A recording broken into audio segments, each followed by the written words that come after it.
হিসাবে গ্রহণ ও ঈশ্বরের বিধান অনুযায়ী বিবাহ করতে সম্মত আছেন? সবাই শুনছে, রাজি আছে? হ্যাঁ, শুনছি। মামালিকা, আপনি মাইকেল নামক এই পুরুষকে আপনার স্বামী হিসাবে গ্রহণ ও ঈশ্বরের বিধান অনুযায়ী তার সঙ্গে বিবাহ করতে সম্মত আছেন?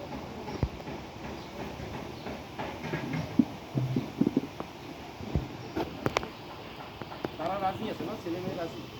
এখন আমরাও রাজি।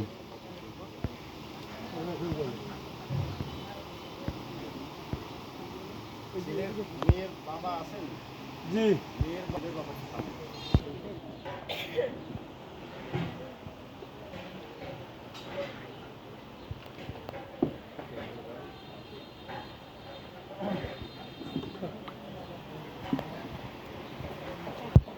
আপনারা সবাই জানেন এবং জ্ঞাত আছেন, আমাদের খ্রিস্ট ধর্মীয় নীতি অনুসারে এই পবিত্র আইনটি বদলের মাধ্যমে এই বর কনে তাদের বিবাহ শপথ করতে যাচ্ছে এবং চিরকালের জন্য এই অনুষ্ঠান তাদের ঈশ্বরের কাছে উৎসর্গ করতে। এখন আমরা